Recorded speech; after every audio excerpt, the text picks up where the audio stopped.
অত্যন্ত গুরুত্বপূর্ণ, কারণ এখান থেকে দর্শনের যে পাঠটা রয়েছে তার মধ্যে তর্ক সংগ্রহ থেকে কিন্তু প্রতিবার প্রশ্ন থাকেই থাকে। তাই আমরা প্রথমে না এই বইটার বিষয় তো অনেক রয়েছে, এবং তাকে প্রতি লাইন ধরে পড়লে 1 বছর বা 6 মাস তো লেগেই যায় পড়তে, কিন্তু আমরা নেটের মতো করে জাস্ট ওপর উপর একটু পড়ে নেব, এবং বইটাকে শেষ করে আমরা শেষের দিন বা শেষের দিকে এখান থেকে কি ধরনের প্রশ্ন হয় বা কিছু স্যাম্পল প্রশ্ন বা যা যা প্রশ্ন হয়েছে এর আগে সেই ধরনের কিছু প্রশ্ন দিয়ে দেওয়ার চেষ্টা করব। ঠিক আছে, আমরা সেটা বই শেষ করার পর এটা আমরা করবো, দেখা যাক আজকে কতটা হয়। ঠিক আছে, আমরা শুরু করি। তো তর্ক সংগ্রহ, এখানে যাদের ন্যায় দর্শন, যাদের স্পেশাল পেপার ছিল এমএ তে, বা আপনারা যারা এমএ পড়ছেন তাদের ন্যায় দর্শন যাদের পেপার আছে তাদের ক্ষেত্রে এটা সুবিধা হবে, বা সবারই তো কলেজ লেভেলে 3rd ইয়ারে তো সবারই ন্যায় দর্শন তর্ক সংগ্রহ পাঠ্য ছিল, অতএব বিষয়টা খুব একটা কঠিন হবে বলে আমার মনে হয় না। ঠিক আছে, দেখুন।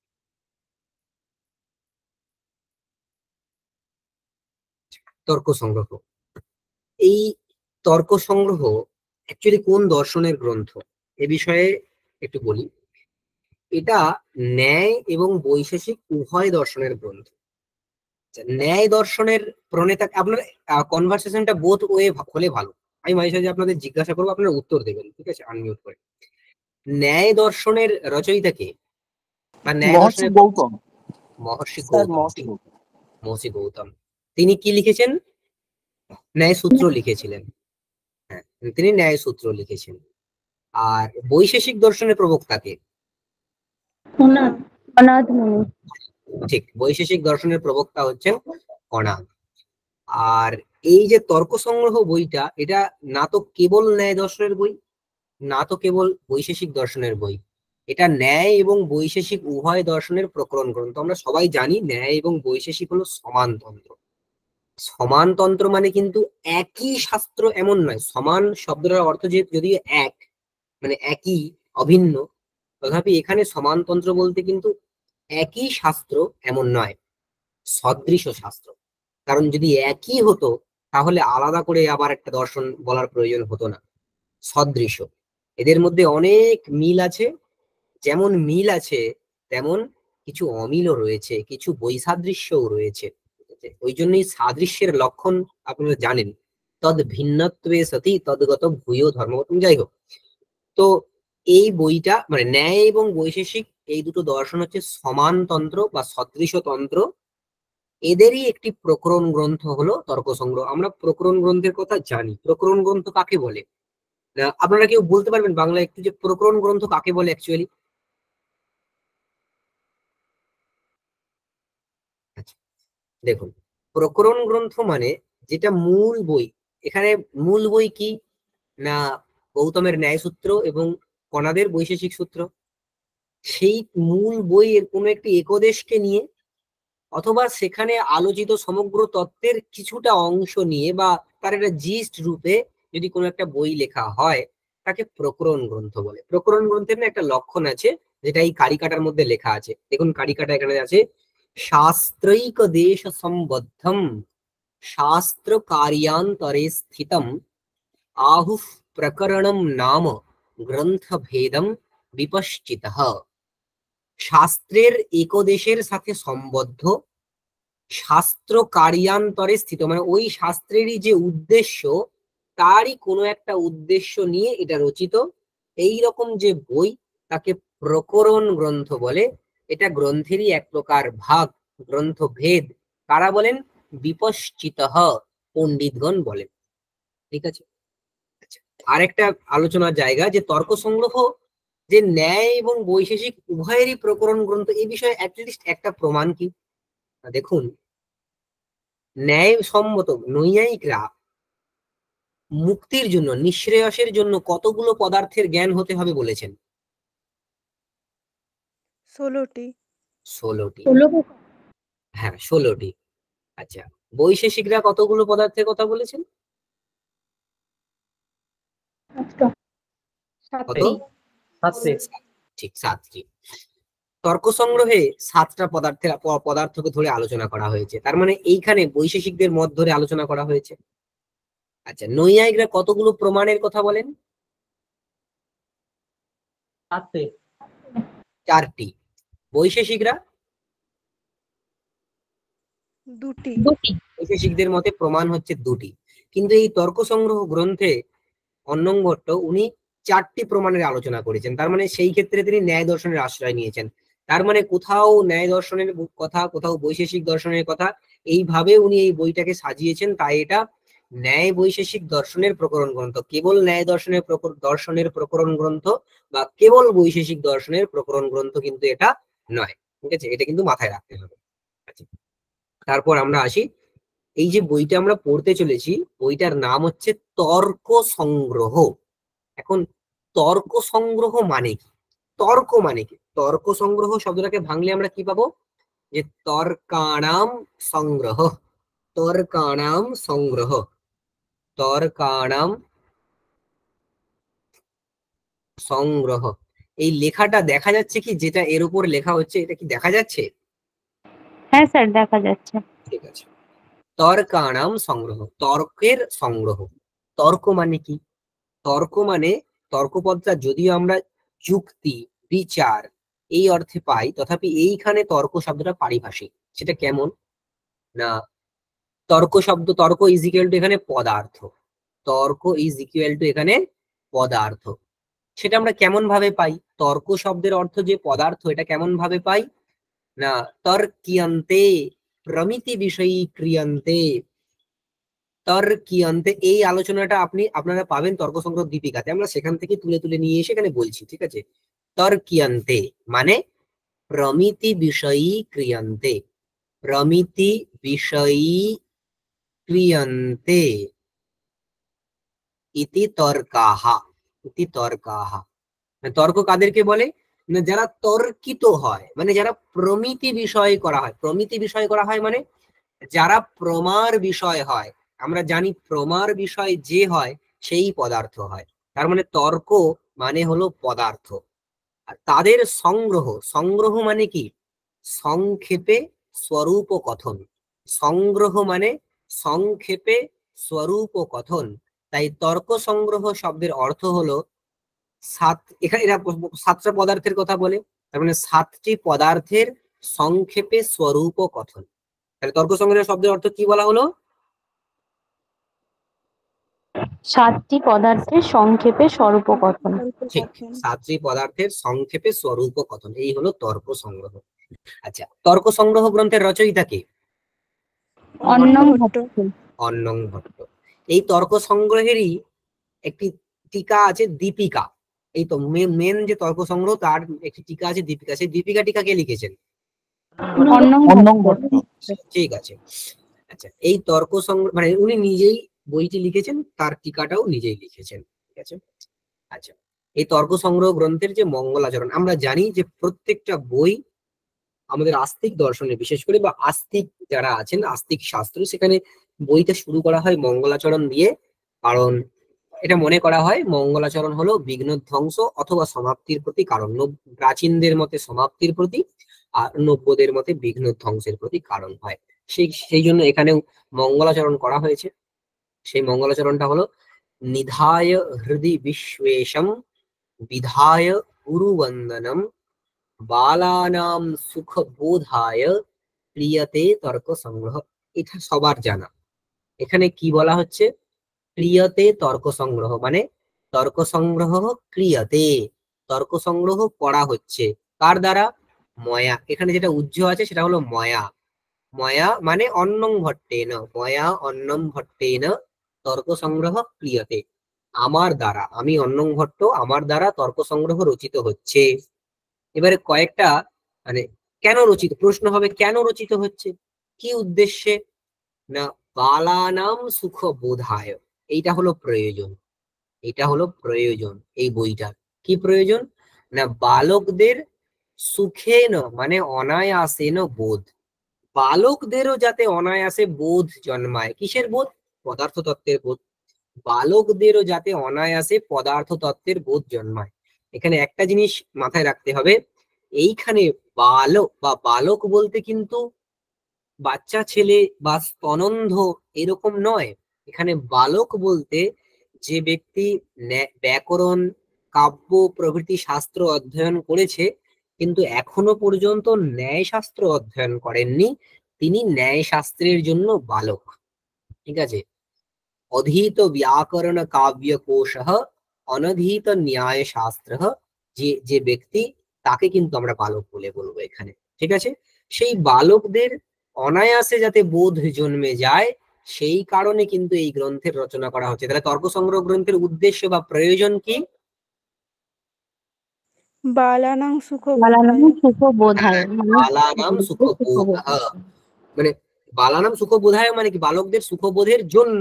এবার যদি প্রশ্নটা করা হয় তর্ক সংগ্রহ প্রয়োজনটা কি, তার মানে বালানাম সুখবোধ, বালকদের সুখে বোধ, সুখে না বোধ, ব্যাস।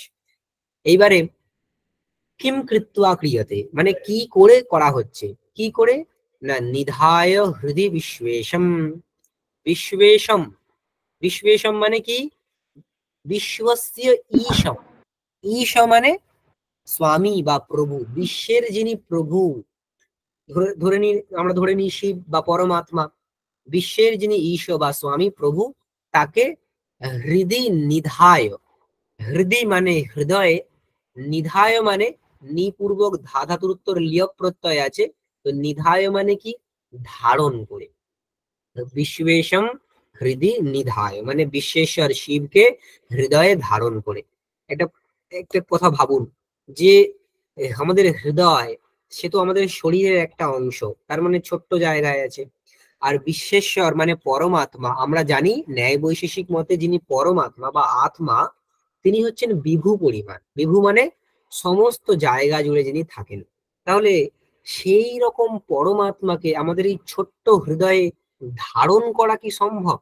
আমাকে দেওয়া হয়েছে 1 লিটারের একটি বালতি, আর বলা হলো এখানে 1 সমুদ্র জল ধারণ করো, আমরা কি পারবো? পারবো না। ঠিক তেমনি অন্নং ভট্ট, তিনি তার ওই ছোট্ট হৃদয়ে বিশ্বেশ্বরকে কি করে ধারণ করবেন? তিনি যে নিধায় কথাটা বলে দিলেন, সেই জন্য দেখবেন আপনারা দীপিকাতে আছে যে এখানে নিধায় মানে, নিধায় শব্দের আহ যে শক্তিলভ্য অর্থ বা মুখ্য অর্থ, সেটাকে নিলে চলবে না। নিধায় শব্দের অর্থ হবে তো ধ্যান পর ভূত্বা, মানে তার ধ্যান করে, তার ধ্যান করে, নিধায় মানে বিশ্বেশ্বরের ধ্যান করে। ঠিক আছে, আর কি করে, বিধায় গুরু বন্দনম, গুরু বন্দনম মানে গুরুণাম বন্দনম, তার যত বিদ্যাগুরু ছিলেন তাদের সবার বন্দনা করে, তাদের সবাইকে নমস্কার করে। তাহলে উনি ওনার গ্রন্থ রচনার পূর্বে বিশ্বেশ্বর মানে দেবতাকেও নমস্কার করলেন, আবার গুরুকেও নমস্কার করলেন। একটা কথা আছে, यस्य দেবে পরা ভক্তি, যথা দেবে তথা গুরৌ, তস্যৈতে কথিতা হ্যর্থা প্রকাশন্তে মহাত্মনঃ। যার অর্থটা এরকম, যে যার দেবতার প্রতিও পরম ভক্তি আছে, যেমন দেবতার প্রতি ভক্তি তেমনি গুরুর প্রতিও ভক্তি, তার কাছেই কিন্তু আসল তত্ত্ব প্রকাশিত হয়। মানে কেবল দেবতার প্রতি আহ মানে কি বলবো, ভক্তি থাকলেই হবে না, গুরুর প্রতিও ভক্তি থাকতে হবে। এই জন্য উনি দেবতাকেও প্রণাম করেছেন, গুরুকেও প্রণাম করেছেন। ঠিক আছে, তাহলে এইটা হলো তর্ক সংগ্রহের মঙ্গলাচরণ। এই মঙ্গলাচরণের মধ্যে দিয়ে আমরা অনুবন্ধ চতুষ্টয়কেও কিন্তু খুঁজে পাই। অনুবন্ধ চতুষ্টয় মানে কি, কোন 4টেকে অনুবন্ধ চতুষ্টয় বলি আমরা? ওই তো অধিকারী, বিষয়, সম্বন্ধ, প্রয়োজন। হ্যাঁ, অধিকারী, বিষয়, সম্বন্ধ আর প্রয়োজন। দেখুন এই মঙ্গলাচরণের মধ্যে না, এই গ্রন্থের বিষয় কি সেটা বলা আছে। কোন পদটার দ্বারা বলা হয়েছে বলুন তো? কারো আইডিয়া আসছে কোন পদটার দ্বারা এই গ্রন্থটার বিষয়ের কথা বলা হয়েছে? তর্ক সংগ্রহ। এই তর্ক সংগ্রহ পদটা, তর্ক সংগ্রহ। তর্ক সংগ্রহ শব্দের অর্থ আমরা কি বলেছি? পদার্থের সংক্ষেপে স্বরূপকথন। তার মানে এই বইটার বিষয় হচ্ছে পদার্থ তত্ত্ব আলোচনা। তাহলে এইটা আমরা এই বিষয়ে এটা তর্ক সংগ্রহ এর দ্বারা পেলাম। আচ্ছা, প্রয়োজন কি এই বইটা, সেটা আমরা কিসের দ্বারা পাচ্ছি? বালানাম সুখবোধ। বালানাং এই বইটার যে সুখবোধায়। প্রয়োজন, ঠিক। আচ্ছা, বিষয় আর প্রয়োজন পেয়ে গেলে বাকি দুটো অনুবন্ধ বের করতে আর কোনো সমস্যা হয় না। অধিকারী কে? দেখুন, সুখবোধ, বালানাম সুখবোধ, এটা প্রয়োজন। অধিকারী কে? অধিকারী মানে কে এই বইটা পড়বে। ঠিক আছে, বালক, যিনি এখনো পর্যন্ত ব্যাকরণ, কাব্য প্রভৃতি শাস্ত্র অধ্যয়ন করেছেন কিন্তু ন্যায় শাস্ত্র পড়েননি, তিনি এই বইটা পড়বেন। মানে যিনি পদার্থ তত্ত্বকে জানতে চান এবং যিনি বালক তিনি এই বইটাকে পড়বেন। তো বালক শব্দটার দ্বারা কাকে বলা হয়েছে? অধিকারীর কথা বলা হয়েছে, অধিকারী। আর সম্বন্ধ আমরা জানি বিষয় এবং গ্রন্থের সাথে একটা সম্বন্ধ থাকে। কি সম্বন্ধ? আপনারা বহু বইতে এই কথাটা পড়েছেন।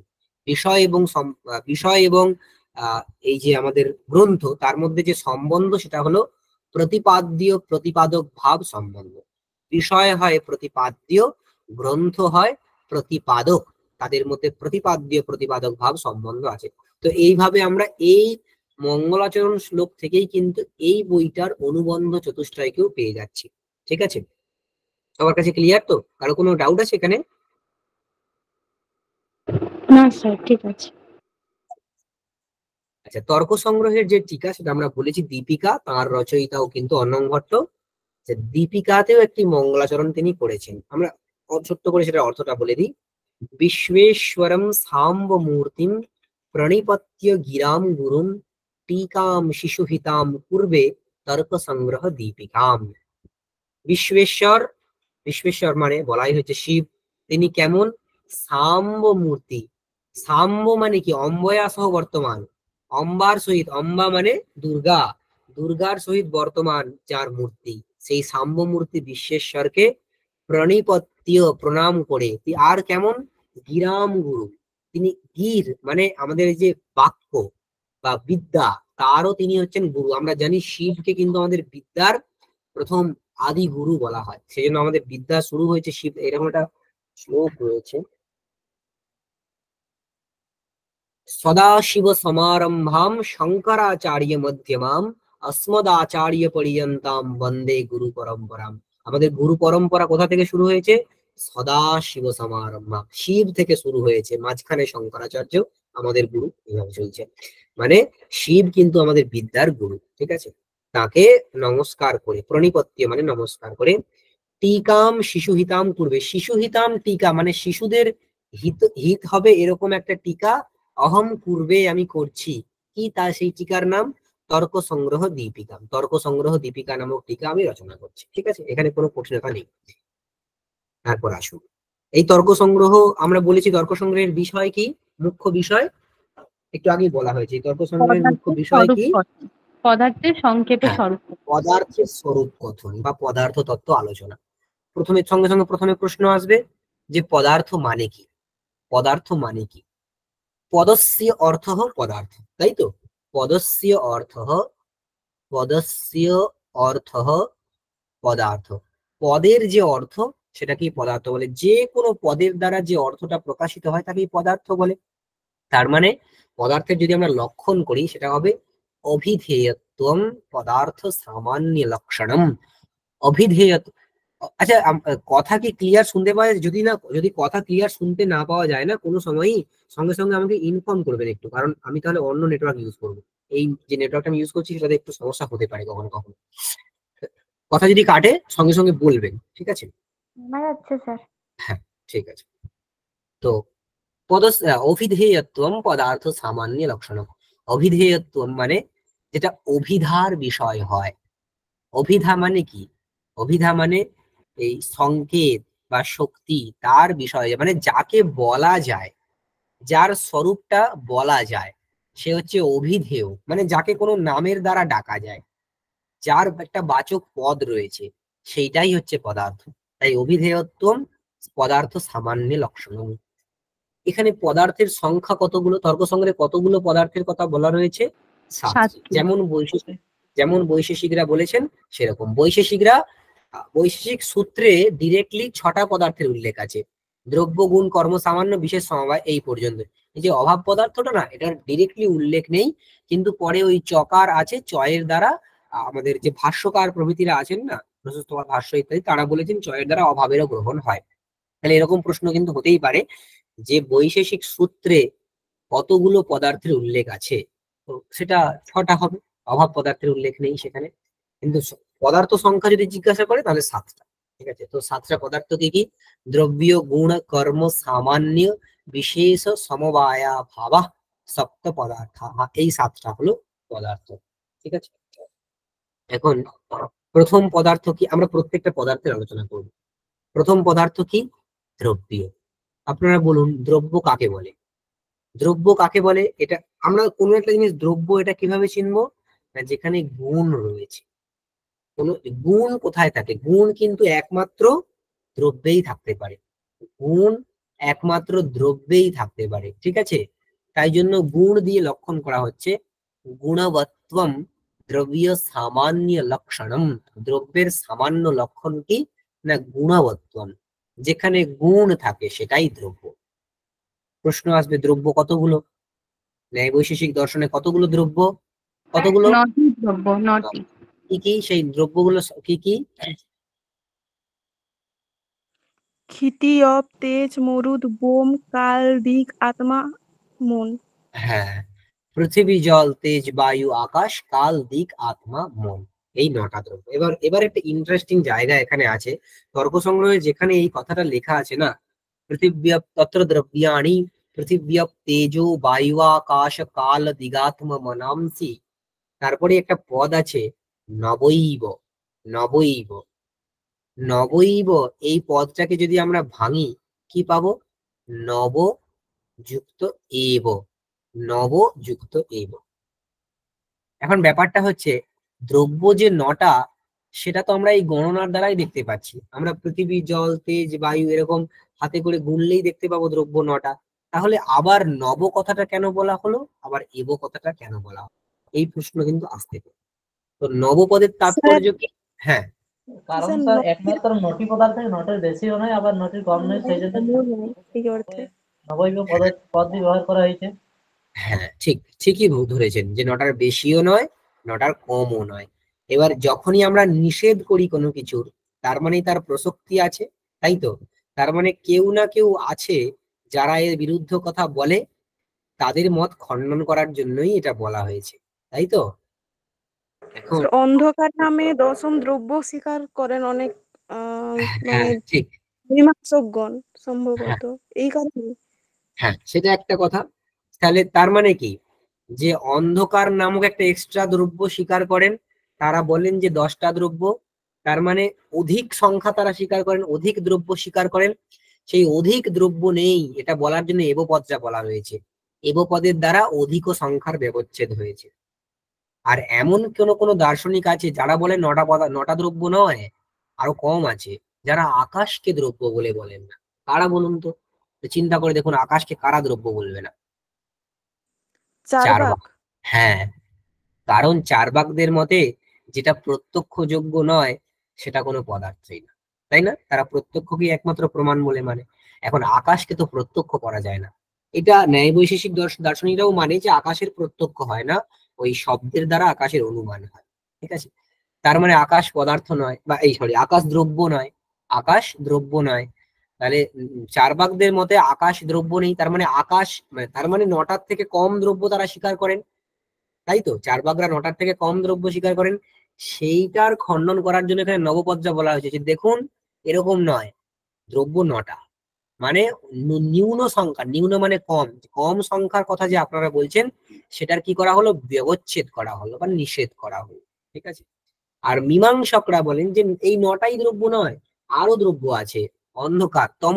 আচ্ছা, এই যে প্রথমটা বললাম এই আলোচনাটা তর্ক সংগ্রহ জীবিকার মধ্যে নেই। পরের যে আলোচনাটা এটা আছে, যে এবপদ্রার প্রয়োজন কি? না অধিক সংখ্যার ব্যবচ্ছেদ। মীমাংসকরা দশম দ্রব্যরূপে অন্ধকারকে স্বীকার করেন। দশম দ্রব্যরূপে অন্ধকারকে কেন স্বীকার করেন? তারা বলেন যে নীলম তমস চলতি, যেহেতু দীপিকার মধ্যে আছে তাই আমরা অল্প করে এটা জেনে নিই। নীলম তমস চলতি, এইরকম আমাদের ব্যবহার হয়, তাই তো? এরকম ব্যবহার হয়। তার মানে তমহ মানে অন্ধকার, সেটা কেমন? না নীল, মানে তার মধ্যে নীল বর্ণ রয়েছে। নীল বর্ণ কি ধরনের পদার্থ? 7টি যে পদার্থ রয়েছে তার মধ্যে কি ধরনের পদার্থ? গুণ, গুণ হচ্ছে গুণ। গুণ, হ্যাঁ গুণ। আচ্ছা, চলতি মানে চলন, চলনটা কি ধরনের পদার্থ? কর্ম। কর্ম মানে ক্রিয়া, কর্ম মানে ক্রিয়া, ঠিক আছে?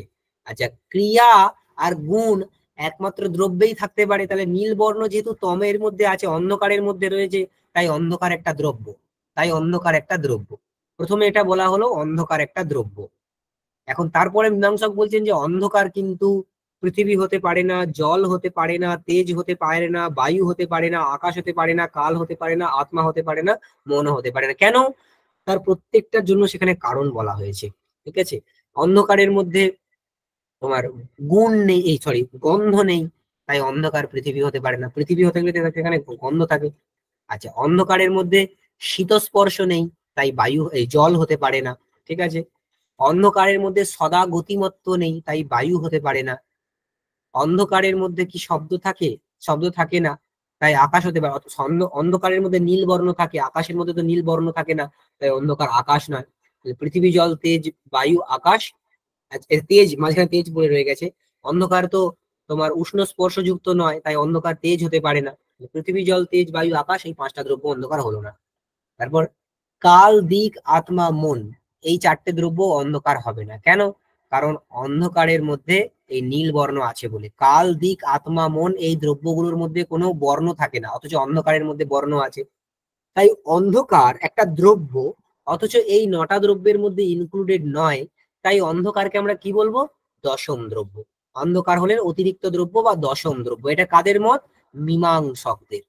সেই মীমাংসকদের খণ্ডন করে নৈয়ায়িক বলেছেন যে দেখুন, অন্ধকার কোনো দ্রব্যই নয়। প্রথমত অন্ধকার দ্রব্য হলে তবে না সেটা দশম কি নবম আমরা আলোচনা করব।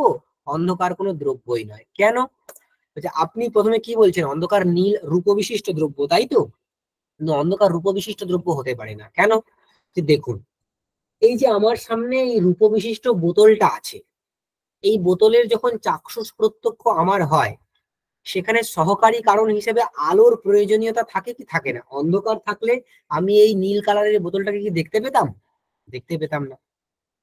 তার মানে কি, রূপবিশিষ্ট দ্রব্যের চাক্ষুষ প্রত্যক্ষ হতে গেলে সবসময় আলোর সহকারী কারণতার প্রয়োজন। এইটা প্রতিষ্ঠিত ব্যাপ্তি।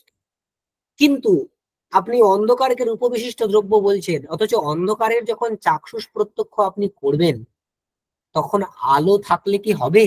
আলো থাকলে কি অন্ধকারকে আপনি প্রত্যক্ষ করতে পারবেন? পারবেন না। তাই জন্য অন্ধকার কোনো রূপবিশিষ্ট দ্রব্যই নয়। ঠিক আছে। আচ্ছা, অন্ধকারের মধ্যে যে তাহলে চলনক্রিয়া থাকে, যে চলনক্রিয়াটা অন্ধকারের নিজস্ব নয়। আলো যেদিকে যায় তার বিপরীত দিকে অন্ধকারটা যায়, মানে আলোকের অপসারণের ঔপাধিকই অন্ধকারের মধ্যে থাকা ক্রিয়াটা। তাই অন্ধকারের ক্রিয়া সেটা ভ্রম মাত্র। তাই অন্ধকার বা তম, সেখানে না তো গুণ রয়েছে মানে নীলবর্ণ রয়েছে, না তো ক্রিয়া রয়েছে, তাই সেটা কোনো দ্রব্যই নয়। যেহেতু দ্রব্য নয়, তাহলে সেটা আর অধিক দ্রব্য কি করে হবে?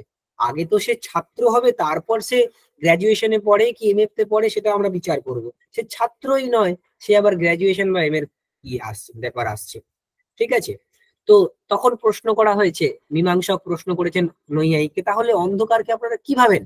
না, অন্ধকার হচ্ছে অভাব পদার্থ। এইখান থেকে এইখানে কিন্তু প্রশ্ন আসতে পারে যে নৈয়ায়িকরা বা বৈশেষিকরা অন্ধকারকে কোন পদার্থ বলেন? তারা অন্ধকারকে অভাব পদার্থ বলেন। কিরকম অভাব?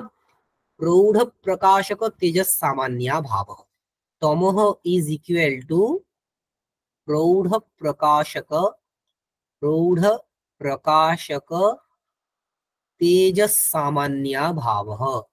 তেজস সামান্য, এই একসাথে কিন্তু কথাটা, তেজস সামান্যা ভাব। ঠিক আছে। তেজস সামান্যা ভাব মানে খুব সহজ কথায় বলতে গেলে তেজো ভাব, কিন্তু শুধু তেজো ভাব বললে একটু সমস্যা আছে। তাই প্রৌঢ় প্রকাশ, এইসব কথাগুলো সেই তর্ক সংগ্রহ বই পড়া হলে তখন বলা যেতে পারে, কিন্তু নেটের ক্লাসে তো এই এত কথা বলা যাবে না। তো প্রৌঢ় প্রকাশক তেজস সামান্যা ভাব হচ্ছে তর্ক। ঠিক আছে। অন্ধকার হচ্ছে এই স্বরূপ। বোঝা গেল কি? এইখানকার পুরো বিষয়টা কি বোঝা গেল? হ্যাঁ স্যার। কারো কোনো অসুবিধা নেই তো? ঠিক আছে, তাহলে আগাই। তো প্রথম দ্রব্য কি? পৃথিবী। দেখুন এইখানের যে বিভাগগুলো আছে, আমরা জাস্ট বইটাকে এখানে তুলে এনেছি, খুব সহজ আছে, এখানে জাস্ট পড়ে নিতে হবে একবার।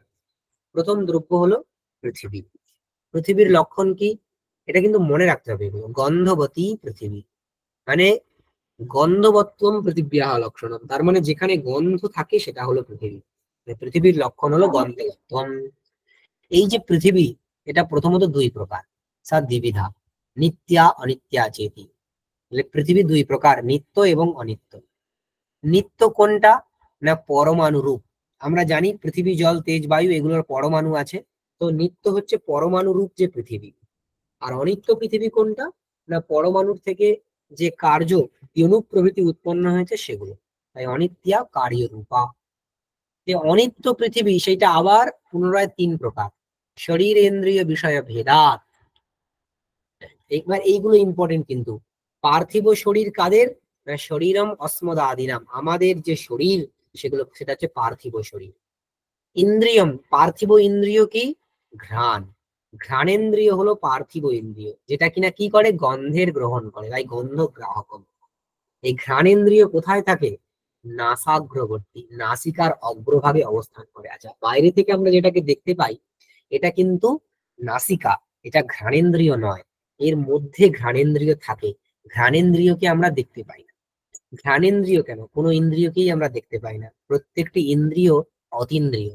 ইন্দ্রিয়কে ইন্দ্রিয়ের দ্বারা প্রত্যক্ষ করা যায় না, ঠিক আছে? বাইরে থেকে আমরা যেগুলো দেখি এগুলো ইন্দ্রিয়ের আহ কি বলবো, স্থান মাত্র, ঠিক আছে, ডুয়েলিং প্লেস যাকে বলা হয়। ঠিক আছে? যাই হোক, আর বিষয়, পার্থিব বিষয় কি? মৃৎ, পাষাণ, এইসব হচ্ছে পার্থিব বিষয়। তো এই ইনফরমেশন গুলো কিন্তু এখান থেকে মনে রাখতে হবে। কোনগুলো? না পৃথিবীর লক্ষণ, পার্থিব শরীর কি, পার্থিব ইন্দ্রিয় কি, পার্থিব বিষয় কি। এই প্রত্যেকটা দ্রব্যের ক্ষেত্রে এগুলো কিন্তু অনুবর্তন হয়। তারপরে আসি জল। জলের লক্ষণ কি? আমরা জানি জলের স্পর্শ কেমন? শীত। আর জগতের আর কোনো দ্রব্যের স্পর্শ কিন্তু শীত নয়, তাই শীত স্পর্শ বত্তীয় আপহ। এখানে বত্তীয় কেন লেখা আছে বলুন তো, কেউ বলতে পারবেন? স্যার আর একবার প্রশ্নটা। শীতস্পর্শ বৎ শীত যুক্ত স্পর্শ আপহ। বত্তীয়, এরকম বত্তীয় শীতস্পর্শ এরকম বৎ বহুবচন যুক্ত নয়। আপহ। না না, সেরকম না। স্যার আর এটা একবার কোশ্চেনটা বলুন। শীত স্পর্শ বত্তীয় আপহ লেখা আছে না? ওখানে বিসর্গও ছিল, পরে সন্ধিতে বিসর্গটা উঠে গেছে। হ্যাঁ শীতস্পর্শ স্যার, হ্যাঁ শীতস্পর্শ স্পর্শ বতি যুক্ত যুক্ত আপহ। জল স্যার। শীতস্পর্শ বতি যুক্ত আপহ, এখানে জন সন্দেহ হয়েছে যে হ্যাঁ, শীতস্পর্শ তাহলে বত্ত তাহলে আপহ। পরে আবার আটা আছে কেন? তাহলে পরে আবার আটা আছে কেন? স্যার বলো তো, আমি প্রশ্নটাই বুঝতে পারছি না সবার কথা, প্রশ্নটা বলুন স্যার। প্রশ্নটা বুঝতে পারছেন না? দেখুন এখানে লেখা আছে গন্ধবতী পৃথিবী, এখানে শীতস্পর্শ বত্তীয় আপহ, এরকম কেন লেখা হয়েছে? এখানে এখানে কারণ বহু স্যার বচন। হ্যাঁ, শব্দটা তো বহুবচনান্ত, নিত্য বহুবচনান্ত শব্দ, অপ তাই জন্য শব্দটা, বলছে। ঠিক, অপ শব্দটা হ্যাঁ, নিত্য শব্দের নিত্য বহুবচনান্ত শব্দ। বহুবচনে আপহ হয়। তার বিশেষণ হয়েছে বলে এটাতেও বহুবচন করা হয়েছে, শীতস্পর্শ বত্তীয়, মানে শীতস্পর্শ যার আছে সে হচ্ছে জল। তাহলে জলের লক্ষণ কি? শীতস্পর্শ বর্তন। দেখুন তারপরে এখানে সব বহুবচন দিয়ে করা হয়েছে, তাশ্চ দ্বিবিধা। সেখানে সাচ দ্বিবিধা করা ছিল আগেরটাতে, এখানে তাশ্চ মানে বহুবচন করা হয়েছে, কারণ জল হচ্ছে নিত্য বহুবচন, সরি অপ শব্দ নিত্য বহুবচন। তারা দুই প্রকার, কি কি? নিত্যা অনিত্যা। নিত্য কি? না পরমাণু রূপ, অনিত্য কার্যরূপ। তাহা পুনঃ ত্রিবিধা, তাহা মানে সেই আপহ পুনঃ ত্রিবিধা, শরীরেন্দ্রিয় বিষয় ভেদাত। আচ্ছা, শরীরম বরুণ লোকে, জলীয় শরীর কোথায় থাকে? ইম্পর্টেন্ট, বরুণ লোকে। নিত্য বস্তুতে। জলীয় শরীর বরুণ লোকে থাকে, ঠিক আছে? জলীয় শরীর কিন্তু ইহলোকে থাকে না, বরুণ লোকে থাকে। জলীয় ইন্দ্রিয় কি? ইন্দ্রিয় হচ্ছে রসনম, মানে রসনা। সেটা কোথায় থাকে? জিহ্বাগ্রবর্তী, জিহ্বার অগ্রভাগে অবস্থান করে। তার কাজ কি? রস গ্রহণ করা, তাই রসগ্রাহকম। জলীয় ইন্দ্রিয় সে রসগ্রাহক, আর সে রসনা সে কোথায় থাকে? জিহ্বার অগ্রভাগে। জলীয় বিষয় কি? না সরিৎ, সমুদ্র প্রভৃতি। সরিৎ মানে নদী, সমুদ্র মানে আপনারা জানেন সরিৎ সমুদ্র, এগুলো সব হচ্ছে জলীয় বিষয়, ঠিক আছে? জল হয়ে গেল। তেজ, তেজের লক্ষণ তো আপনারা জানেন, উষ্ণ স্পর্শবৎ, উষ্ণ স্পর্শ বিশিষ্ট যে দ্রব্য সেটাই তেজ। যে এটা আবার বথ লেখা হয়েছে, মানে ক্লিবলিঙ্গ করা হয়েছে, কেন? কারণ তেজস শব্দটা, তেজস শব্দটা সেটা ক্লিবলিঙ্গ শব্দ, তেজস শব্দটা ক্লিবলিঙ্গ শব্দ, তাই তাই উষ্ণ স্পর্শ বৎ তেজ। তদ্বিবিধম, সেই তেজ দুই প্রকার, নিত্যম অনিত্যম। নিত্যম পরমাণু রূপম, অনিত্যম কার্য রূপম। পুনস্ত্রিবিধম শরীরেন্দ্রিয় বিষয় ভেদা আছে। এইবার ইম্পর্টেন্ট জায়গা, যে তৈজস যে শরীর সে কোথায় থাকে? আদিত্য লোকে। তৈজস শরীর থাকে আদিত্য লোকে। তাহলে দেখুন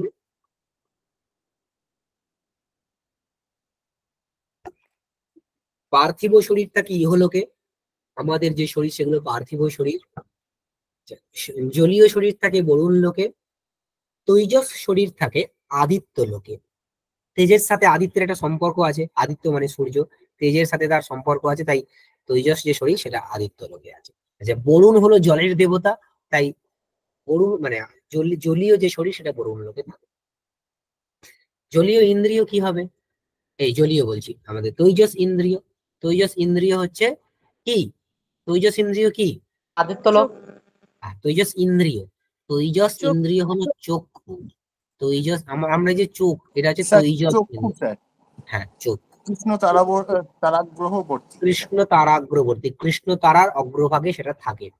এর কাজ কি? রূপের গ্রহণ করা। রূপের গ্রহণ করে চক্ষুর ইন্দ্রিয়, ঠিক আছে, বা রূপের জ্ঞান করায় চক্ষুর ইন্দ্রিয়। বিষয়, এইখানে কিন্তু তৈজস বিষয়ের কিন্তু আবার ভাগ করা হয়েছে। তৈজস বিষয় 4 প্রকার। কি কি?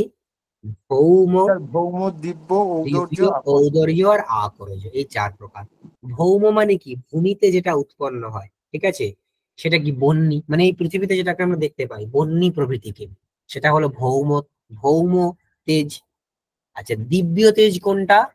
ওই যে আকাশে বিদ্যুৎ চমকায়, সেটা দিব্য তেজ। কেন? কারণ ওই তেজটা উৎপন্ন হয় জল থেকে। অবিন্ধনম, দেখুন একটা কথা লেখা আছে অবিন্ধনম। অবিন্ধনম মানে কি? অপ এব ইন্ধনম যাচ্ছে, মানে আপহ এব ইন্ধনম যাচ্ছে। ইন্ধন মানে কি? ফুয়েল বা জ্বালানি। মানে জল হচ্ছে যার জ্বালানি, যে তেজের, সেটা অবিন্ধনম। সেই তেজটা হলো বিদ্যুৎ। তাহলে আকাশে যে বিদ্যুৎ চমকা, সেটা কি ধরনের তেজ? দিব্য তেজ। ঔদর্য তেজ মানে কি? আমাদের উদরের মধ্যে যে তেজ থাকে সেটা ঔদর্য তেজ। সেটা কি করে? ভুক্ত দ্রব্যের পরিণাম হেতু, আমরা যা কিছু খাই তার পরিণাম ঘটায়, তার পাক ঘটায়, তাই ঔদর্য তেজ হলো সেটা। আর একটা রয়েছে আকরজম, মানে আকরে যেটা জাত হয় তাকে আকরজম, তাকে সুবর্ণাদি, সুবর্ণ প্রভৃতি। এইখানটায় কিন্তু বড় ডিবেট রয়েছে যে সুবর্ণ কি করে তেজের অন্তর্গত হলো। সুবর্ণ কি করে তেজের অন্তর্গত, এই প্রশ্ন আসে। সুবর্ণ প্রশ্নটা কেন? আমরা আমাদের তেজের লক্ষণ কি? উষ্ণ স্পর্শ বেগ। খনি থেকে জাত স্যার। খনি থেকে জাত না হয় মানলাম, কিন্তু তেজের লক্ষণ কি? উষ্ণ স্পর্শবৎ, মানে যার মধ্যে উষ্ণ স্পর্শ থাকে। আপনি যে সোনার হারটা বা সোনার আংটিটা পরে আছেন বা যদি থাকেন, সেইটার স্পর্শ কি উষ্ণ? না সেটা স্যার। কি উষ্ণ স্পর্শ? তা তো নয়। তাহলে সেটা তেজের অন্তর্গত কি করে হলো? এই হচ্ছে প্রশ্ন, ঠিক আছে। এই বিষয়ে অনেক যুক্তি রয়েছে, কিন্তু সেটা এই ক্লাসে সেটা করা মনে হয় ঠিক হবে না, কারণ এখানে তাহলে এখানেই শেষ হয়ে যাবে ক্লাসটা। যাই হোক, তো আমি জাস্ট এইটুকু জানিয়ে রাখলাম আপনাদেরকে, সুবর্ণকে কিন্তু কিভাবে তেজের অন্তর্গত করা হয় তার একটা প্রক্রিয়া রয়েছে, ঠিক আছে। সুবর্ণকে কিভাবে তেজের অন্তর্গত করা হয় তার একটা প্রক্রিয়া রয়েছে। অন্তে বলা হয়েছে যে সুবর্ণের মধ্যেও কিন্তু উষ্ণ স্পর্শ ছিল, কিন্তু সেই উষ্ণ স্পর্শ উপষ্টম্ভক পার্থিব রূপ স্পর্শাভ্যাম প্রতিবন্ধাত অনুপলব্ধি। পার্থিব রূপ, পার্থিব রূপ এবং স্পর্শ তার দ্বারা আবৃত হয়ে গেছে বলে সুবর্ণের ওই উষ্ণ স্পর্শকে আমরা পাই না। আদারওয়াইজ সুবর্ণের মধ্যেও কিন্তু উষ্ণ স্পর্শ ছিল, এইটা শেষে সিদ্ধান্ত করা হয়েছে, ঠিক আছে। Yes. এইটা আপনাদের ইন্টারেস্ট থাকলে আপনারা একটু দেখে নেবেন ওই জায়গাটা, যে কিভাবে সুবর্ণকে তেজের অন্তর্গত করা হয়েছে। আচ্ছা, তারপরে বায়ু। বায়ুর আচ্ছা, এই তেজের এই বিষয়ে কার কোনো সমস্যা, মানে কোনো কনফিউশন আছে? ঠিক আছে, বায়ুতে আসুন। বায়ুর লক্ষণ কি? রূপ রহিত স্পর্শবান। যে দ্রব্যটা রূপ রহিত অথচ স্পর্শ বিশিষ্ট, মানে যার মধ্যে রূপ নেই কিন্তু স্পর্শ আছে, যার মধ্যে রূপ নেই কিন্তু স্পর্শ আছে, সে হচ্ছে বায়ু। দেখুন, জগতে একমাত্র বায়ু নামক দ্রব্যই এরকম যার মধ্যে রূপ নেই অথচ স্পর্শ আছে। বাকি সমস্ত জায়গাতে যেখানে ধরুন স্পর্শ আছে অথচ রূপ নেই, এমন হয় না, এমন নেই কোনো দ্রব্য, একমাত্র বায়ুই আছে। তাই বায়ুর লক্ষণ বলা হলো রূপরহিত স্পর্শ। সেই বায়ু 2 প্রকার, নিত্য অনিত্যশ্চ। নিত্য পরমাণু রূপ, অনিত্য কার্যরূপ। আচ্ছা, সেই বায়ুকে আবার 3 ভাগে ভাগ করা যায়, শরীর, ইন্দ্রিয় এবং বিষয় ভেদে। শরীর কোথায় আছে? বায়ুলোকে। বায়বীয় শরীর আছে বায়ুলোকে, ঠিক আছে। বায়বীয় ইন্দ্রিয় কোথায় কি? বায়বীয় ইন্দ্রিয় হচ্ছে আমাদের ত্বক, ত্বগিন্দ্রিয়। সে তার অবস্থান কোথায় না, সে সর্ব শরীরবর্তী, সে সমগ্র শরীর জুড়ে আছে। আর তার কাজ কি? বায়বীয় ইন্দ্রিয় বা ত্বগিন্দ্রিয়ের কাজ কি? স্পর্শের গ্রহণ করা, ঠিক আছে। বিষয় কি না, বৃক্ষ প্রভৃতির যে কম্পন হচ্ছে তার যেটা হেতু সেটাই কিন্তু বিষয়। এখানে আরেকটা এক্সট্রা কথা বলা হয়েছে, এই যে আমাদের শরীরের অভ্যন্তরে যে বায়ু থাকে না, সেই বায়ুর নাম কি? প্রাণ। সেই বায়ুর নাম প্রাণ। আমরা বলি প্রাণ চলে, কোনো কেউ মারা গেলে আমরা বলি প্রাণ চলে গেল, মানে শরীরের অভ্যন্তরে যে বায়ুটা ছিল সেটা বেরিয়ে গেল, ঠিক আছে। সেই বায়ু কিন্তু নাম হচ্ছে প্রাণ, সেই একটি মাত্র বায়ু, সে উপাধির ভেদ বশত, উপাধি মানে কি? তার কার্য অথবা তার অবস্থান, সেই ভেদ বশত সে প্রাণ অপান প্রভৃতি সংজ্ঞাকে লাভ করে। যেমন একই সমুদ্রের জল যদি আমরা ঘটের মধ্যে ভরি তাহলে ঘটিও জল হয়ে যাবে, যদি আমরা বালতির মধ্যে যদি তাহলে বালতিও জল হয়ে যাবে। মানে যে আধারে ভরবো সেই আধারের একটা নাম দিয়ে দিই, সেগুলোকে উপাধি বলে। তো একই প্রাণ, সে তার কার্য অথবা অবস্থান, তার সেগুলোকে উপাধি বলবো, তার ভেদে পাঁচটা সংজ্ঞাকে লাভ করে। সেগুলো কি? প্রাণ, অপান, জ্ঞান, উদান আর সমান। প্রাণ, অপান, জ্ঞান, উদান আর সমান, এই পাঁচটা, ঠিক আছে। তাহলে একই প্রাণ উপাধি ভেদে এইগুলোকে লাভ করে। এই হয়ে গেল আমাদের প্রথম চারটি দ্রব্য, ঠিক আছে। এই চারটি দ্রব্য অনেকটা একই রকম, এখান থেকেই এদের পরমাণু থেকেই কিন্তু জগতের সৃষ্টি আছে। একটা প্রশ্ন আপনাদের করি, এই যে নৈয়ায়িকরা বা বৈশেষিকরা জগতের যে উৎপত্তির কথা স্বীকার করেন, এ বিষয়ে তাদের যে মতবাদ, ধরুন যেমন অদ্বৈত বেদান্তীরা ব্রহ্ম কারণবাদ স্বীকার করেন, যে ব্রহ্ম থেকে জগতের উৎপত্তি হয়েছে। তেমনি আমাদের সাংখ্য বা যোগ দার্শনিকরা তারা বলেন প্রকৃতি থেকে জগতের সৃষ্টি হয়েছে। তেমনি নৈয়ায়িক বা বৈশেষিকরা কি বলেন, জগতের উৎপত্তি কোথা থেকে হয়েছে?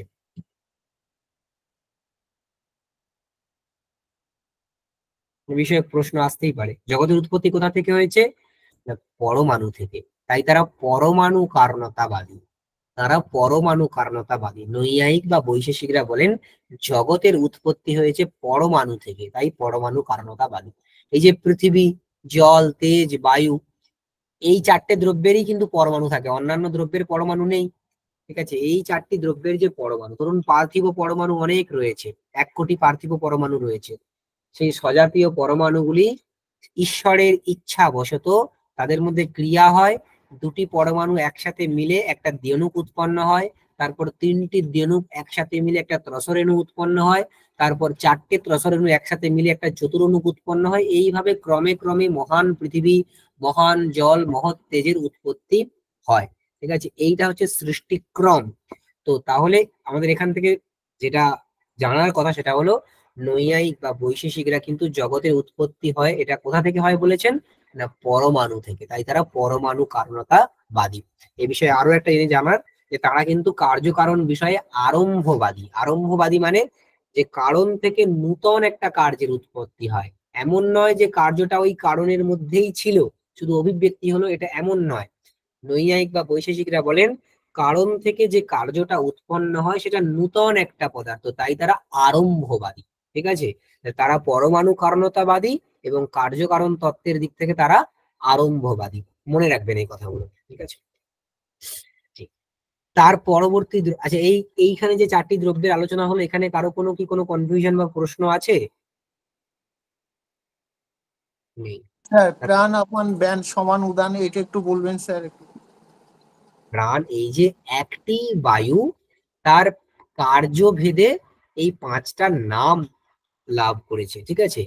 আমাদের আমাদের শরীরের মধ্যে যে সমগ্র শরীর জুড়ে যে বইছে সেটা হচ্ছে প্রাণ বায়ু, ঠিক আছে। অপান মানে যেটা অধোদেশের দিকে যায়, ঠিক আছে। ব্যান মানে আমাদের কণ্ঠ দেশে যেটা থাকে। উদান মানে যেটা উপরের দিকে যায়। আর সমান মানে যেটা সমীকরণ করে। এই বিষয়টা আপনারা তর্ক সংগ্রহে পাবেন না, এটা পাবেন বেদান্ত সার গ্রন্থটা আপনারা খুলে দেখবেন, সেইখানে এই পঞ্চবায়ুর ক্রিয়াগুলোর কথা উল্লেখ করা আছে, বা তর্ক সংগ্রহ যদি পড়েন সেখানে নারায়ণ গোস্বামী প্রভৃতির যে বই রয়েছে তাদের ব্যাখ্যার মধ্যে নিশ্চয়ই পাবেন, ঠিক আছে, কিন্তু এটা দীপিকার মধ্যে নেই, সেখানে এইটুকু কথাই লেখা রয়েছে যে প্রাণ এই 5টা ভাগে বিভক্ত, প্রাণ, অপান, ব্যান, উদান, সমান, এদের কাজগুলো আলাদা আলাদা এবং এদের স্থানগুলো আলাদা, ঠিক আছে। একটু ইন্টারাপ্ট করছি, আপান বায়ুটা একটু বুঝতে পারলাম না কোন দিকে যাই স্যার? অপান অধোদেশের দিকে যায়, অধোদেশের দিকে, অধোদেশ মানে নিচের দিক, ঠিক ওকে আছে। স্যার। হ্যাঁ, দেখুন তারপরে আসি, এর পরের যে দ্রব্যগুলো সেটা হচ্ছে, কেউ কিছু প্রশ্ন করলেন, কেউ কিছু বললেন, ঠিক আছে। তারপরের দ্রব্য কি? আকাশ। আচ্ছা, এর পরের যে দ্রব্যগুলো করব, হ্যাঁ, এর পরের যে দ্রব্যগুলো আমরা পড়বো সেগুলো সব কিন্তু নিত্য দ্রব্য। তার মানে পৃথিবী, জল, তেজ, বায়ু এগুলোর দুরকম ভাগ, তারা নিত্য হতে পারে, অনিত্য হতে পারে, কিন্তু পরবর্তী যে দ্রব্যগুলো সেগুলো সব নিত্য, ঠিক আছে। আকাশ, আকাশের লক্ষণ কি? শব্দ গুণাকম, শব্দ যার গুণ, শব্দ কার গুণ? আকাশের। তো আকাশের এই লক্ষণ, শব্দ যার গুণ সে হলো আকাশ। সে আকাশ এক, জগতে আকাশের সংখ্যা কত? না, এক। হচ্ছে একম।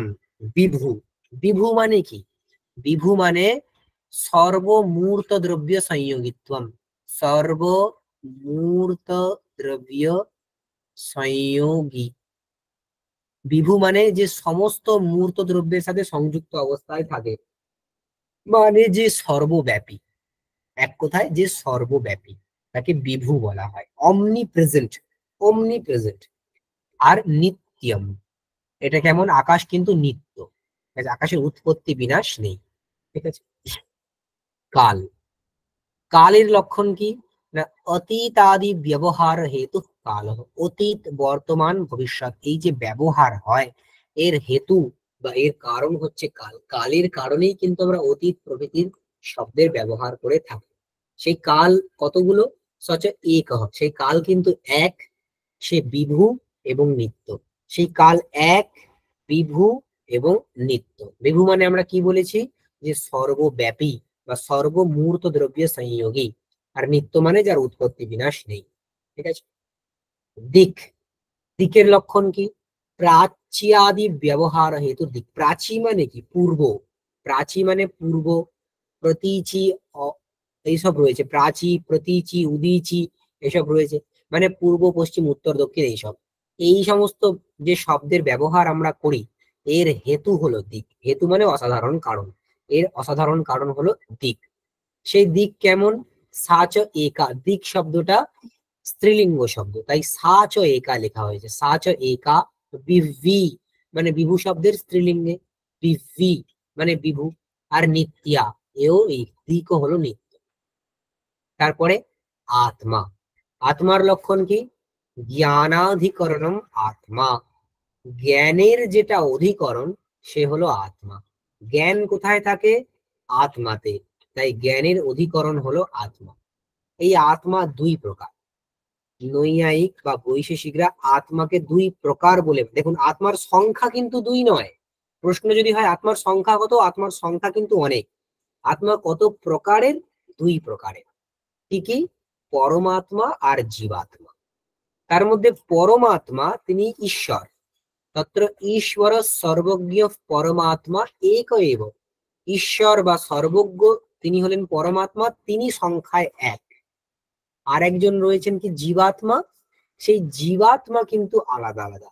আমাদের এই যে প্রত্যেক শরীর ভেদে আলাদা আলাদা জীবাত্মা। আপনি একজন জীবাত্মা, আমি একজন জীবাত্মা, এখানে যতজন রয়েছে ক্লাসে সবাই একটি আলাদা আলাদা জীবাত্মা, ঠিক আছে। জীবাত্মা কিন্তু সংখ্যায় অনেক, পরমাত্মা সংখ্যায় এক। জীবাত্মা আর পরমাত্মার মধ্যে এই যে লক্ষণ আছে না, জ্ঞানাধিকরণ আত্মা, সেখানে একটু ডিফারেন্স রয়েছে। পরমাত্মাতেও জ্ঞান থাকে, জীবাত্মাতেও জ্ঞান থাকে, এটা ইম্পর্টেন্ট জায়গা তাই বলছি। পরমাত্মাতেও জ্ঞান থাকে, জীবাত্মাতেও জ্ঞান থাকে, কিন্তু পরমাত্মাতে কি ধরনের জ্ঞান থাকে? নিত্য। পরমাত্মার যে জ্ঞান বা ঈশ্বরের যে জ্ঞান সেটা নিত্য, আর জীবাত্মার যে জ্ঞান সেটা অনিত্য। এই পার্থক্যটা কিন্তু মাথায় রাখতে হবে। পরমাত্মার জ্ঞান হলো নিত্য, জীবাত্মার জ্ঞান হলো অনিত্য, ঠিক আছে। এবং আত্মার পরিমাণ কি? বিভু, সেটা জীবাত্মা হোক বা পরমাত্মা হোক, তার পরিমাণ কিন্তু বিভু। মানে আমরা সবাই কিন্তু, আমরা প্রত্যেকে সর্বব্যাপী। আমি কেবলমাত্র আমার দেহতেই নেই, আমি আমার দেহের বাইরেও আছি, আমি সমগ্র জায়গা জুড়ে রয়েছি। আমার দেহটাকে খালি জ্ঞান উৎপন্ন হওয়ার একটা জায়গা, একটা অবচ্ছেদে সুখ দুঃখ জ্ঞান প্রভৃতি, মানে আমার আত্মার ভোগের জন্য এই দেহটা উৎপন্ন হয়েছে। আত্মা এই দেহতে সংযুক্ত হয়ে আছে কেবলমাত্র তার কৃতকর্মের ভোগের জন্য। আত্মা কিন্তু এর বাইরেও আছে, ঠিক আছে? আত্মা সর্বব্যাপী বা বিভু।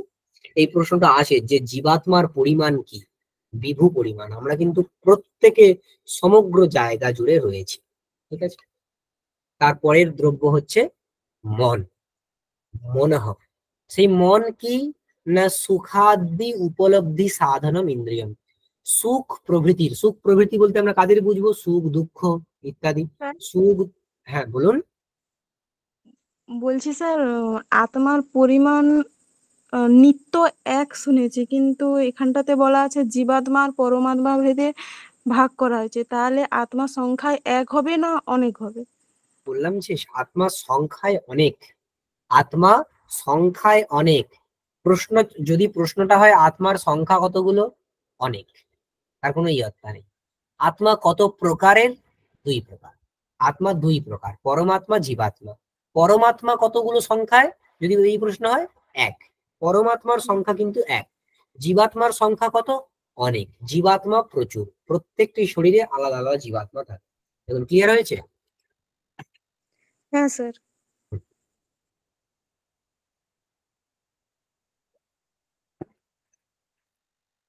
তারপর মন, মনের নিত্যর লক্ষণ কি? ব্যাপারটা বলে হ্যাঁ বলুন। স্যার, হ্যাঁ, জীবাত্মা পরমাত্মা দুটোই কি নিত্য?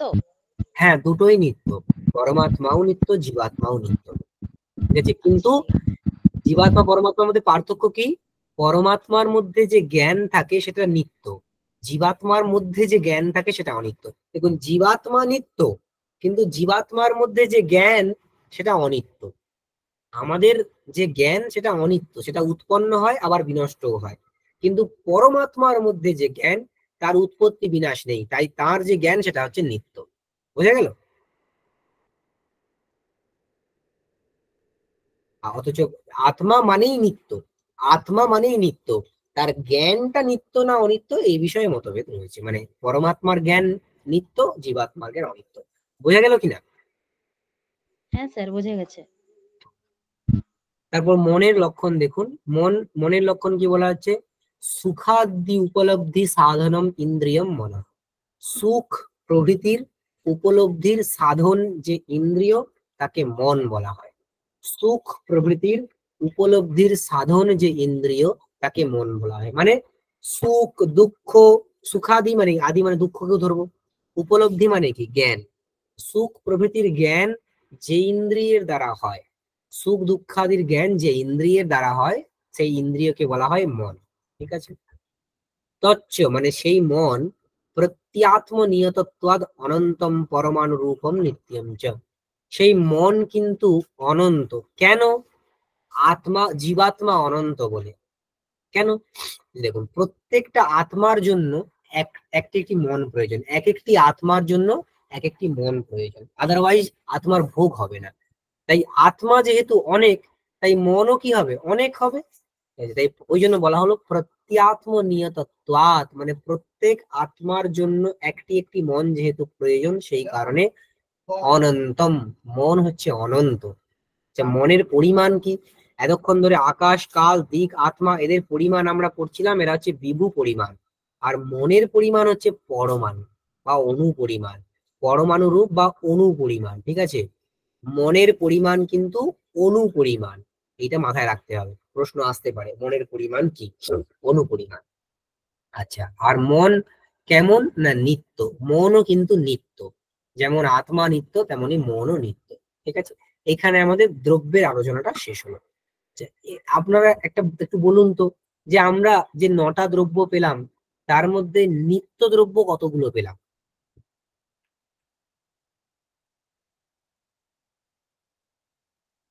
চারটে। 5টা। চারটি। নিত্য দ্রব্য 4টি। কি করে? পাঁচটা হবে। আকাশ, কাল, দিক, আত্মা, মন এগুলো নিত্য, এগুলো নিত্য। আবার পৃথিবী, জল, তেজ, বায়ু এদের পরমাণুগুলোও নিত্য, মানে অ্যাকচুয়ালি টোটাল 9টা নিত্য দ্রব্য, তাই না? আকাশ, কাল, দিক, আত্মা, মন এগুলো নিত্যই, নিত্যের বাইরে আর কিছু হয় না। আর অন্যদিকে পৃথিবী, জল, তেজ, বায়ু এদের পরমাণুগুলোও নিত্য, ঠিক আছে? তাহলে অনিত্য কোনগুলো? না পৃথিবী, জল, তেজ, বায়ু এদের যে কার্যরূপ যারা, তারা অনিত্য, বাকি সবাই কিন্তু নিত্য, ঠিক আছে? তো এই হয়ে গেল আমাদের দ্রব্যের আলোচনা। তারপরে এই যে এইখানে এই দ্রব্যগুলোর মধ্যে কোনো কারো প্রশ্ন আছে? আকাশ, কাল, দিক, আত্মা, মনের মধ্যে? না স্যার। তাহলে আগাই। আচ্ছা, গুণ। আমরা আমরা গুণের আলোচনাটা এইভাবে প্রত্যেকটা ধরে ধরে করবো না, এখানে তো লেখাই রয়েছে, প্রত্যেকটা ধরে ধরে করাতে গেলে তো অনেক সময় চলে যাবে, আমরা এটা দিয়ে দেবো। আমরা জাস্ট একটা ওভারঅল আলোচনা করে দিচ্ছি। গুণ মানে কি না, গুণের কিন্তু গুণ কোথায় থাকে? দ্রব্যে থাকে, ঠিক আছে? গুণের কিন্তু সেভাবে লক্ষণ তর্ক সংগ্রহে সেরকম ভাবে করা হয়নি। এমনি একটা লক্ষণ আছে কি, দ্রব্য কর্ম ভিন্নত্বে সতি সামান্যবান গুণ। দেখুন, সামান্য মানে জাতি, সামান্য রূপ, সামান্য জাতি সে কোথায় থাকে? দ্রব্যে থাকে। দ্রব্য, গুণ আর কর্ম, এই তিনটি জায়গাতেই কিন্তু সামান্য বা জাতি থাকে, ঠিক আছে? সামান্য বা জাতি থাকে। তাহলে আমরা যদি বলি যে যেটা দ্রব্য এবং কর্ম থেকে ভিন্ন অথচ সামান্য বিশিষ্ট, সে কে হবে? যেটা দ্রব্য এবং কর্ম থেকে ভিন্ন অথচ সামান্য বিশিষ্ট, মানে সামান্য আছে তার মধ্যে, সেই পদার্থটা কে হবে? গুণ। গুণ। ওই জন্য লক্ষণটা বলা হয়েছে দ্রব্য কর্ম ভিন্নত্বে সতি সামান্যবান গুণ। যেটা দ্রব্য এবং কর্ম থেকে ভিন্ন অথচ জাতি বিশিষ্ট, তাকে গুণ বলা হয়। এই গুণ 24টা। এই গুণ 24 প্রকারের। কি কি? এইটাকে মুখস্থ করে নিতে হবে, ঠিক আছে? রূপ, রস, গন্ধ, স্পর্শ, সংখ্যা, পরিমাণ, পৃথকত্ব, সংयोग, বিভাগ, পরত্ব, গুরুত্ব, দ্রবত্ব, স্নেহ, শব্দ, বুদ্ধি, সুখ, দুঃখেচ্ছা, দ্বেষ, প্রয়ত্ন, ধর্মাধর্ম, সংস্কারাশ 24 গুণাঃ। এই 24 প্রকার হচ্ছে গুণ, ঠিক আছে? তার মধ্যে প্রত্যেকটা গুণকে এখানে আলোচনা করা হয়েছে। প্রথম যে গুণ রূপ, সেই রূপকে কোন ইন্দ্রিয়ের দ্বারা আমরা দেখতে পাই? চক্ষু। ওই জন্য লক্ষণ করা আছে চক্ষুর মাত্র গ্রাহ্য গুণ রূপম। এই রূপ 7 প্রকারের। এই রূপ 7 প্রকারের। কি কি? শুক্ল, নীল, পীত, রক্ত, হরিত, কপিশ, চিত্র ভেদাত। দেখুন এখানে যেটা এক্সট্রা কথা সেটা হচ্ছে চিত্র, মানে যদি বলা হয় চিত্ররূপ কারা স্বীকার করে? ন্যায় বৈশেষিকরা, নৈয়ায়িক এবং বৈশেষিকরা কিন্তু চিত্ররূপ স্বীকার করেন। চিত্র মানে বিবিধ রূপের যখন সমাহার হয় একটা জায়গায়, সেটা একটি রূপ, তার নাম দেওয়া হয় চিত্ররূপ। তো এই 7 প্রকারের।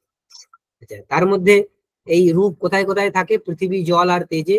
পৃথিবীতে 7 প্রকারের রূপই থাকে, জলে অভাস্বর শুক্ল থাকে, আর তেজে ভাস্বর শুক্ল থাকে, ঠিক আছে? জলে অভাস্বর শুক্ল, তেজে ভাস্বর শুক্ল, এই জায়গাগুলো কিন্তু পড়ে নিতে হবে।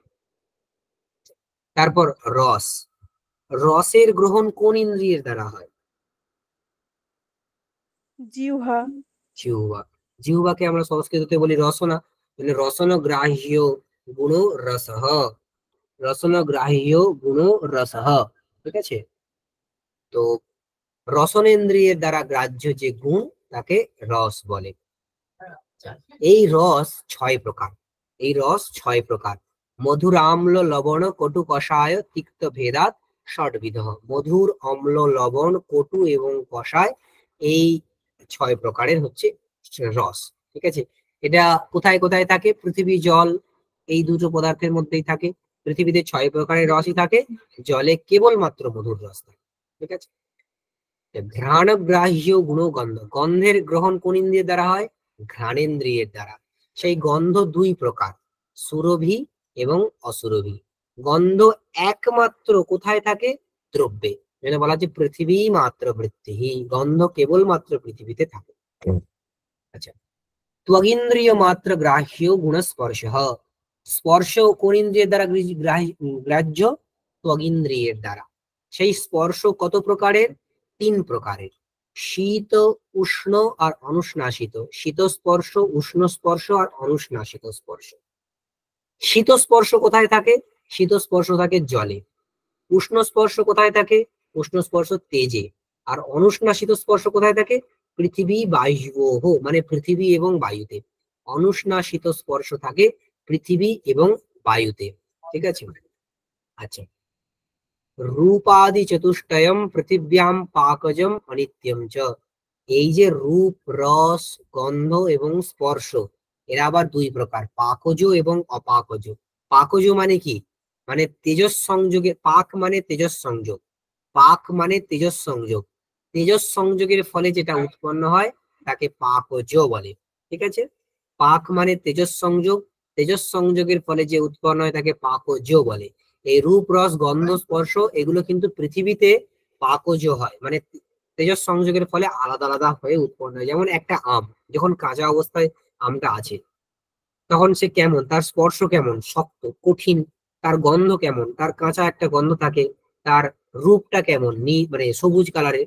কিন্তু সূর্যের তেজের সাথে সংস্পর্শের ফলে, অনেকদিন ধরে সংস্পর্শের ফলে তার স্পর্শটা চেঞ্জ হয়ে যায়, শিথিল স্পর্শ হয়ে যায়।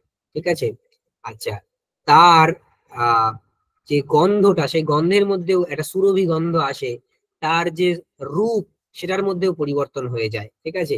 তাহলে এখানে কি হলো, তোমার পাকজ মানে পাকের ফলে রূপ, রস, গন্ধ, স্পর্শের পরিবর্তন হলো।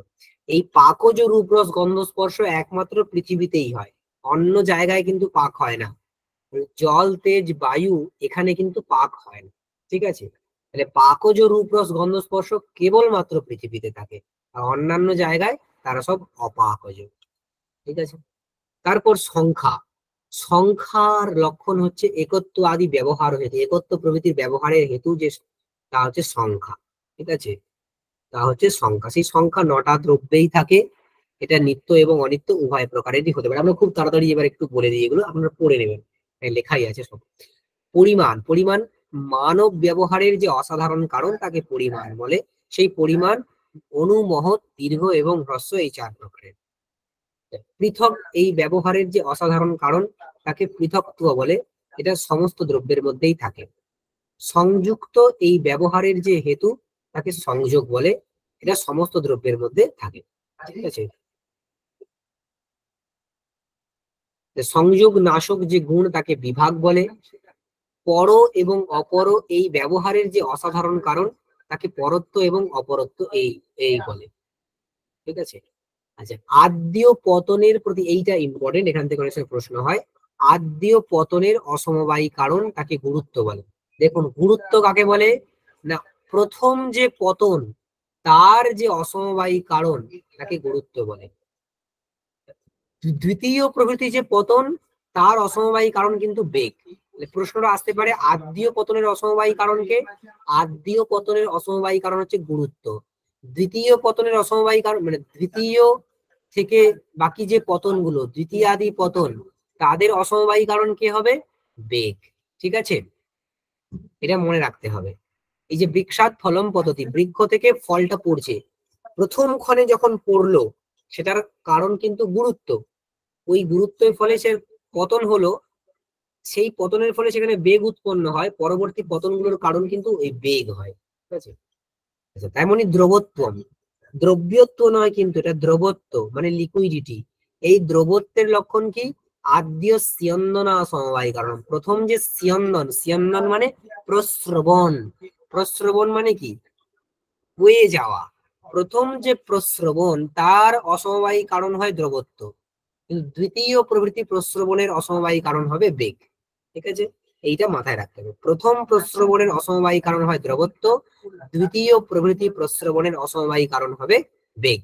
আচ্ছা, এই যে দ্রবত্ব এটা কিন্তু দুই প্রকার, সামসিদ্ধিক আর নৈমিত্তিক। এটা ইম্পর্টেন্ট। দ্রবত্ব কিন্তু দুই প্রকার, সামসিদ্ধিক আর নৈমিত্তিক। সামসিদ্ধিক মানে যেটা প্রাকৃতিক, যেটা কোনো কিছুর ফলে উৎপন্ন হয়নি, যেটা প্রাকৃতিক দ্রবত্ব, সেটা কোথায় থাকে? সেটা জলে থাকে। সামসিদ্ধিক দ্রবত্ব জলে থাকে। নৈমিত্তিক দ্রবত্ব কি না, যেখানে যে দ্রবত্বটা উৎপন্ন হয় অগ্নিসংযোগ প্রভৃতির ফলে যে দ্রবত্বটা উৎপন্ন হয় সেটা কোথায় থাকে? পৃথিবী আর তেজে।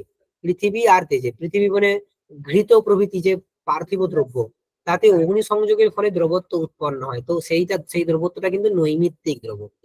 ঠিক আছে। সুবর্ণ হচ্ছে তৈজস পদার্থ, সেখানে অগ্নি সংযোগের ফলে দ্রবত্ব উৎপন্ন হয়, তাই সেই দ্রবত্বটা হচ্ছে নৈমিত্তিক। নৈমিত্তিক মানে কি? নিমিত্তের ফলে যে দ্রবত্ব উৎপন্ন হয় তাকে নৈমিত্তিক দ্রবত্ব বলে। ঠিক আছে, দ্রবত্ব দুই প্রকার, সাংসিদ্ধিক এবং নৈমিত্তিক। সাংসিদ্ধিক মানে প্রাকৃতিক দ্রবত্ব, নৈমিত্তিক মানে নিমিত্তের ফলে যেটা উৎপন্ন হয়। তো ঘৃত প্রভৃতিতে যে অগ্নি সংযোগের ফলে দ্রবত্ব উৎপন্ন হয় সেটা নৈমিত্তিক দ্রবত্ব। ঠিক আছে। স্নেহ আচ্ছা, এখানে এই গুরুত্ব এবং দ্রবত্ব এই দুটো গুণ কিন্তু খুব ইম্পর্টেন্ট। স্নেহ মানে কি? স্নেহের লক্ষণ হচ্ছে চূর্ণাদি পিণ্ডি ভাব হেতু।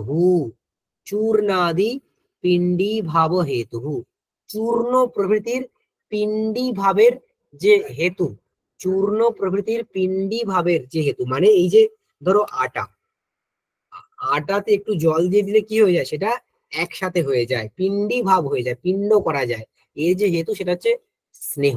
জলের মধ্যে স্নেহ নামক একটা গুণ থাকে, সেই কারণেই কিন্তু জল ওগুলোকে পিণ্ডীকরণ করাতে পারে। তাই স্নেহ মানে চূর্ণাদি পিণ্ডি ভাবের যে হেতু, সেটা একমাত্র জলে থাকে। স্নেহ একমাত্র জলে থাকে, জলমাত্র বৃত্তিহি। তারপর শব্দ, শব্দ কোন ইন্দ্রিয়ের দ্বারা গৃহীত হয়? শ্রোত্রের দ্বারা। তাই শ্রোত্রগ্রাহ্য গুণ শব্দ, সে কোথায় থাকে? আকাশে। আকাশ মাত্র সদ্বিবিধ, সেই শব্দ হচ্ছে দুই প্রকার, ধ্বন্যাত্মক আর বর্ণাত্মক। ধ্বন্যাত্মক আর বর্ণাত্মক। ধ্বন্যাত্মক ভেরি প্রভৃতি, ভেরি প্রভৃতি বাজালে যে শব্দটা পাওয়া যায় সেটা ধ্বন্যাত্মক, আর সংস্কৃত ভাষা যে ইত্যাদি পড়ছে এগুলো সব বর্ণাত্মক শব্দ। তারপরে সব থেকে ইম্পর্টেন্ট গুণ হলো বুদ্ধি। এই বুদ্ধি নিয়েই যত আলোচনা এরপরে। সেই বুদ্ধির লক্ষণ কি? সর্ব ব্যবহার হেতুর গুণ বুদ্ধির জ্ঞান। সমস্ত প্রকার যে ব্যবহার, তার যে হেতু, সেই হেতু যে গুণ তাকে বলা হয় বুদ্ধি। মানে এই যে আমরা ঘট পটাদির ব্যবহার করি, এই ব্যবহারের প্রতি যে হেতু হয় তাকে আমরা বুদ্ধি বা জ্ঞান বলে বলি। এই বুদ্ধি দুই প্রকার, স্মৃতি এবং অনুভব। এই বুদ্ধিকে দুই ভাবে ভাগ করা যায়, স্মৃতি এবং অনুভব। স্মৃতি কি না, সংস্কার থেকে যে জ্ঞানটা জন্মায় তাকে স্মৃতি বলে। মানে ধরো আজকে আমার একটা, আমি কোনো একটা কিছু দেখলাম, ঠিক আছে, দেখে 4 দিন পরে ওই রকমই কোনো একটা কিছু দেখে আমার আজকের যে জ্ঞানটা তার স্মরণ হয়। কেন হয়? কারণ আজকে যখন আমি দেখলাম তখন আমার আত্মাতে একটা সংস্কার উৎপন্ন হয়ে যায়, পরে অন্য কিছু দেখার ফলে ওই সংস্কারটা উদ্বুদ্ধ হয়, যার ফলে আমার স্মৃতি হয়। তাই সংস্কার থেকে যে জ্ঞান জন্মায় তাকে স্মৃতি বলে। ঠিক আছে, সংস্কার থেকে যে জ্ঞান জন্মায় তাকে স্মৃতি বলে, আর ভিন্ন যে জ্ঞান তাকে আমরা অনুভব বলবো। তাহলে বুদ্ধি দুই প্রকার, স্মৃতি এবং অনুভব। স্মৃতি মানে সংস্কার থেকে যেটা জাত হয় তাকে স্মৃতি বলবো, আর সংস্কার ভিন্ন যে জ্ঞান তাকে আমরা অনুভব বলবো।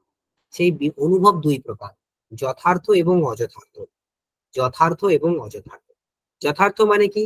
তদ্বতী তৎপ্রকারক অনুভব, মানে যেখানে যেটা আছে তৎপ্রকারক জ্ঞান যদি হয়। ধরো একটা ঘটের মধ্যে কি থাকে? ঘটত্ব থাকে। আমি যদি ঘটকে ঘট বলে জানি, ঘটত্ব ধর্ম পুরস্কারে জানি, তাহলে সেটা যথার্থ। কিন্তু ঘটকে যদি আমি পট রূপে জানি, যে অয়ম পট, তাহলে সেটা অযথার্থ। তাই যে বিশেষণটা যেখানে আছে সেই বিশেষণ পুরস্কারে যদি তার জ্ঞান হয় তাহলে সেটা যথার্থ। যেটা যেখানে নেই তৎ বিশেষণ পূরক যদি জ্ঞান হয় তাহলে সেটা অযথার্থ। ঠিক আছে, যেমন রজতের মধ্যে রজতত্ব আছে, সরি, শুক্তির মধ্যে শুক্তিত্ব আছে, রজতত্ব নেই, কিন্তু শুক্তিকে যদি ইদম রজতম এরূপ জ্ঞান হয় তাহলে সেটা অযথার্থ। ঠিক আছে, অযথার্থ জ্ঞানকে অপ্রমা বলে, অযথার্থ অনুভবকে অপ্রমা বলে, যথার্থ অনুভবকে প্রমা বলে। অযথার্থ অনুভবকে অপ্রমা বলে, যথার্থ অনুভবকে প্রমা বলে। ঠিক আছে, এখন এই যে বিষয়টা, এটা না আরেকটু আমরা একটা ছোট ম্যাপের মতো করে বলে দিই। ঠিক আছে, এইটাকে আমরা ওয়ার্ডে আসি, ওয়ার্ডে একটা ম্যাপ তৈরি করে দিই, তাহলে সেটা বেশি ভালো হবে।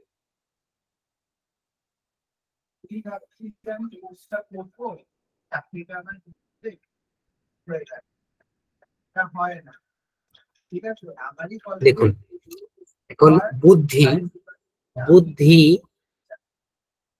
গুণটা হচ্ছে কি? বুদ্ধি গুণটা হলো বুদ্ধি। সেই বুদ্ধি প্রথমত দুই প্রকার। কি কি বললাম? বুদ্ধি প্রথমত দুই প্রকার। কি কি বলুন আপনারা? স্মৃতি ও অনুভব। অনুভব। স্মৃতি আর অনুভব। স্মৃতি আবার, স্মৃতির লক্ষণ কি? স্মৃতির লক্ষণ কি বলা হলো? যে সংস্কার মাত্র জন্যম জ্ঞানম স্মৃতি, সংস্কার থেকে যে জ্ঞান জন্মায় তাকে স্মৃতি বলে। ঠিক আছে, আর স্মৃতি ভিন্ন জ্ঞান হলো অনুভব। এই অনুভব দুই প্রকার, কি কি? যথার্থ অনুভব, যথার্থ আর অযথার্থ। যথার্থ আর অযথার্থ। অযথার্থ, যথার্থ অনুভব মানে কি? তদ্বতী তৎপ্রকারক অনুভব, যেটা যেখানে আছে তদ্ধর্ম পুরস্কারে জ্ঞান হওয়া। অযথার্থ অনুভব মানে তদ অভাববতী তৎপ্রকারক অনুভব, যেটা যেখানে নেই সেখানে তদ্ধর্ম পুরস্কারে জ্ঞান। যে যথার্থ অনুভবের আমরা নাম কি দিলাম? যথার্থ অনুভবের একটা নাম দেয়া আছে, কি? শৈব প্রমা ইত্যুচ্যতে। প্রমা। যথার্থ অনুভবকে প্রমা বলা হয়। প্রমা জন্য আর অযথার্থ অনুভবকে অপ্রমা জন্য। অপ্রমা। অযথার্থ অনুভবকে অপ্রমা বলা হয়, অপ্রমা। ঠিক আছে, এই যে স্মৃতি আছে করে, অনুভব যদি প্রমা হয় মানে যথার্থ হয় তাহলে স্মৃতিও প্রমা হবে, অনুভব যদি অযথার্থ হয় তাহলে স্মৃতিও অযথার্থ হবে। তাই স্মৃতির আলাদা করে আমরা আর ভাগ করছি না, কেন? কারণ অনুভবের উপরে নির্ভর করছে, স্মৃতিকে আমরা যথার্থ অযথার্থ বলে বলতে পারি। আচ্ছা, এই যে প্রমা, এই প্রমা কিন্তু ন্যায় মতে 4 প্রকার, কি কি? ন্যায় মতে কিন্তু এই প্রমা 4 প্রকার, কি কি? প্রত্যক্ষ, অনুমতি, উপমিতি, শব্দ। প্রত্যক্ষ, অনুমিতি, উপমিতি, শব্দ, উপমিতি এবং শাব্দ, ঠিক আছে। আচ্ছা, আমরা পরের দিকে পড়বো। এই যে এই প্রমার করণকে বলা হয় প্রমাণ, প্রমার করণকে বলা হয় প্রমাণ। তার মানে প্রমাণও 4 প্রকার, কি কি হবে? সেই প্রমাণ 4 প্রকার কি কি হবে? প্রমাণ 4 প্রকার কি কি হবে? প্রত্যক্ষ, প্রত্যক্ষ, অনুমান, উপমান এবং শব্দ, এই 4 প্রকার হবে প্রমাণ। ঠিক আছে, এই ম্যাপটাকে মাথায় রাখবেন, বুদ্ধির এই ম্যাপটাকে। ঠিক আছে, ব্যাস আমাদের বুদ্ধি হয়ে গেল। আমরা এই বুদ্ধির বিষয়ে আবার আসবো, যখন প্রমাণের আলোচনাতে আসবো তখন আবার আসবো। সর্বেশাম, আচ্ছা সুখ, সুখ মানে কি? সর্বেশাম অনুকূলতয়া বেদনীয়ম, সবার অনুকূল রূপে যেটা বোধ হয় সেটা সুখ, সবার প্রতিকূল রূপে যেটা বোধ হয় সেটা দুঃখ। কাম, ইচ্ছা, ইচ্ছাকে আমরা কাম বা কামনা বলে বলি। দ্বেষ মানে ক্রোধ। কৃতি, কৃতি মানে প্রযত্ন, কৃতি মানে প্রযত্ন। আমরা যখনই কোনো কাজ করি না, তার আগে আমাদের আত্মাতে একটা গুণ উৎপন্ন হয়, তাকে আমরা কৃতি বা প্রযত্ন বলে বলি। ঠিক আছে। ধর্ম কাকে বলে? বিহিত কর্মজন্য ধর্ম, মানে বেদে বিহিত হয়েছে যে কর্ম, সেই রকম কর্ম যদি আমরা আচরণ করি তাহলে তার থেকে যেটা উৎপন্ন হয় সেটাকে ধর্ম। আর যেটা নিষিদ্ধ হয়েছে সেই কর্মের যদি আচরণ করি তাহলে তার থেকে যে গুণটা উৎপন্ন হয় সেটা অধর্ম। ঠিক আছে, ধর্ম এবং অধর্ম। আচ্ছা, এই যে বুদ্ধি থেকে বাকি 8খানা আমরা গুণ করলাম না, বুদ্ধি, সুখ, দুঃখ, ইচ্ছা, দ্বেষ, প্রযত্ন, ধর্ম এবং অধর্ম, এই 8টা গুণ এটা কেবলমাত্র আত্মাতে থাকে। ওই জন্য বলা হলো বুদ্ধিয়াদয় অষ্টৌ আত্মমাত্র বিশেষ গুণ। বুদ্ধি থেকে এই অধর্ম পর্যন্ত যে 8টা গুণ, এরা আত্মমাত্র বিশেষ গুণ, এরা আত্মাতেই থাকে। বুদ্ধি, ইচ্ছা, প্রযত্ন দ্বিবিধা। বুদ্ধি, ইচ্ছা এবং প্রযত্ন এগুলো 2 প্রকারের, নিত্য এবং অনিত্য। নিত্যা ঈশ্বরেস্য, ঈশ্বর মানে পরমাত্মা, ঈশ্বর মানে পরমাত্মা, তার মধ্যে যে বুদ্ধি, ইচ্ছা এবং প্রযত্ন থাকে এগুলো সব নিত্য। ঈশ্বরের মধ্যে যে বুদ্ধি, ইচ্ছা এবং প্রযত্ন থাকে এগুলো নিত্য, আর জীবাত্মার মধ্যে যে বুদ্ধি, ইচ্ছা, প্রযত্ন থাকে এগুলো অনিত্য। ঠিক আছে, এটা মাথায় রাখতে হবে। অন্তিম গুণ কি? সংস্কার। সংস্কার হচ্ছে 3 প্রকারের, কি কি? বেগ, ভাবনা আর স্থিতিস্থাপকতা। বেগ, ভাবনা আর স্থিতিস্থাপকতা। বেগ কোথায় থাকে? বেগ পৃথিবী আদি চতুষ্টয় মনোবৃত্তি, পৃথিবী, জল, তেজ, বায়ু, পৃথিবী আদি চতুষ্টয় আর মন, এই 5টা দ্রব্যের মধ্যে বেগ থাকে। ভাবনা কাকে বলে? অনুভবজন্যা স্মৃতি হেতুর ভাবনা। আমাদের একটা অনুভব হলো, মানে আমরা প্রত্যক্ষ বা অনুমিতি কিছু করলাম, সেটা অনুভব, তার থেকে একটা সংস্কার উৎপন্ন হয় যেটা আমাদের আত্মাতে থেকে যায়, যেটা পরে স্মৃতিকে উৎপন্ন করে, সেই সংস্কারটাকে কিন্তু ভাবনা নাম দেওয়া হয়েছে। তাই স্মৃতির যেটা হেতু হয় বা কারণ হয় তাকে আমরা ভাবনা বলবো। সে কোথায় থাকে? আত্মমাত্র ভিত্তি, কেবলমাত্র আত্মাতেই থাকে। আর একটা সংস্কার হচ্ছে স্থিতিস্থাপকতা, সেটা কেমন? অন্যথা কৃতস্য পুনস্তদবস্থাপাদক স্থিতিস্থাপক বা স্থিতিস্থাপকতা। আমরা একটা গাছের ডালকে জোরে টেনে আবার ছেড়ে দিলাম, গাছটা যেমন অবস্থায় ছিল তেমন অবস্থাতে চলে যায় ডালটা। কেন? কারণ তার মধ্যে স্থিতস্থাপক গুণ আছে বলে, স্থিতিস্থাপকতা গুণ আছে বলে। একটা গাডারকে আমরা টানলাম, ছেড়ে দিলে আবার আসে আগের অবস্থায় ফিরে যায়। কেন? তার মধ্যে স্থিতিস্থাপকতা গুণ আছে বলে। অন্যথা কৃতস্য মানে অন্যরকম করে ফেলা হয়েছে যাকে, তাকে পুনস্তদবস্থা পালক, আবার সে আগের অবস্থাতে ফিরে যখন আসে তখন তাকে স্থিতিস্থাপকতা বলে, মানে সেই গুণটাকে স্থিতিস্থাপকতা বলে। তো এইভাবে আমাদের 24টা গুণের আলোচনা শেষ হলো। আমাদের টাইম তো হয়ে গেছে, তো আরো অনেকটা পড়াও ভেবেছিলাম, কিন্তু যাক এখানেই রাখতে হবে। এরপরে আমরা কর্ম প্রভৃতি আলোচনাগুলো নেক্সট দিন করব, ঠিক আছে? দেখুন, আপনাদের একটা কথা জিজ্ঞাসা করি, তো এই যে মানে পড়াটা হলো, এইভাবে পড়ালেই ঠিক আছে কি অন্যরকম ভাবে পড়াবো? মানে পড়ানোর যে ধরনটা হ্যাঁ সেটা এইরকম হ্যাঁ রাখতে? হ্যাঁ, হ্যাঁ স্যার, বলছিলাম কি অপ্রমাটা একটু ঠিক আছে আলোচনা তো? করবেন স্যার? হ্যাঁ, বলুন। স্যার অপ্রমাটা একটু আলোচনা করবেন স্যার?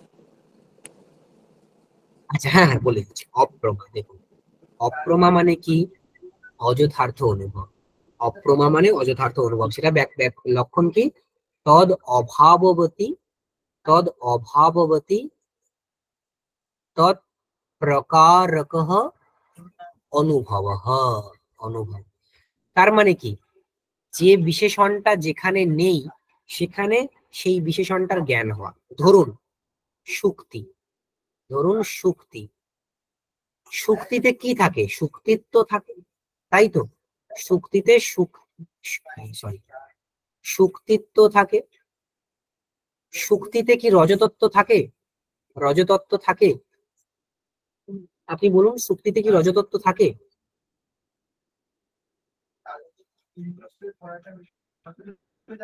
শুক্তিতে রজতত্ব থাকে কি? না স্যার, মনে হচ্ছে না। রজতত্ব মনে হচ্ছে কি?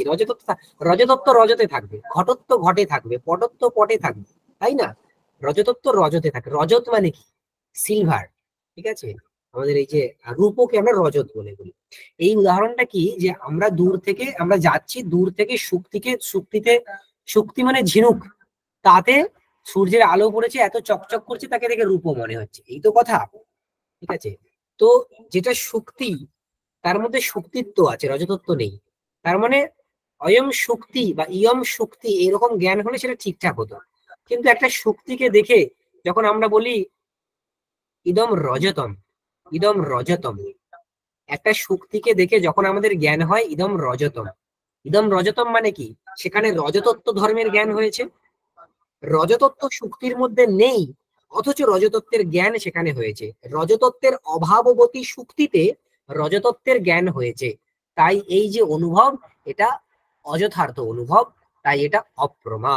শুক্তিকে যখন আমরা রজত বলে জানবো তখন সেটা অপ্রমা হবে। ঘটকে যদি আমরা পট রূপে জানি সেটা অপ্রমা হবে, ঠিক আছে? জলকে যদি আমরা কি বলবো, লবণ রূপে জানি সেটা অপ্রমা হবে। বোঝা গেল কি? হ্যাঁ স্যার। হ্যাঁ, ঠিক আছে। হ্যাঁ, কৌশিক প্রামাণিক, কৌশিক বাবু আপনি বলুন, কি বলছেন? আপনি হাত তুলেছেন। স্যার ভাবনাটা আরেকবার একটু বলুন প্লিজ। ভাবনাটা বলবো, ঠিক আছে? ভাবনা মানে এক ধরনের সংস্কার, ঠিক আছে? ভাবনা মানে সংস্কারের যে 3টে ভাগ, তার মধ্যে একটা সংস্কার হলো ভাবনা।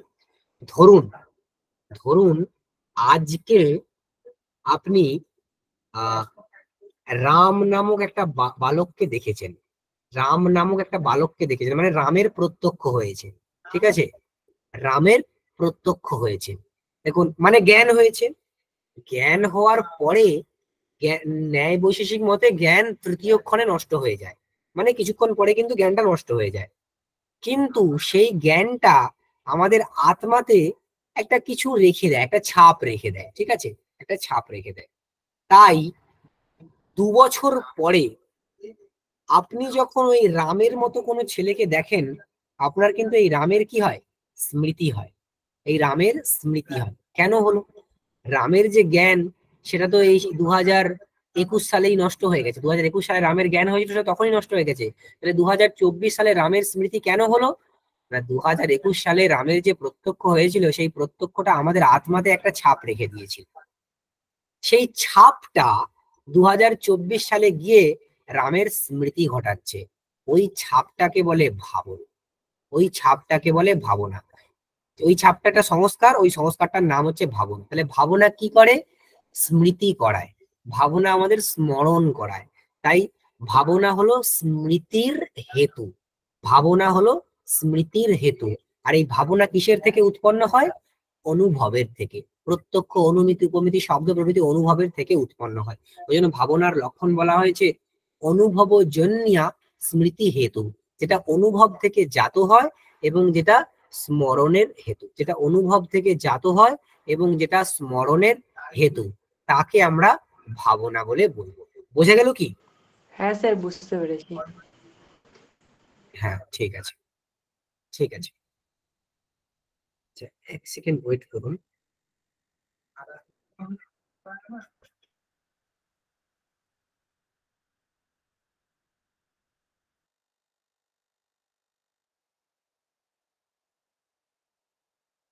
স্যারকে অসংখ্য ধন্যবাদ।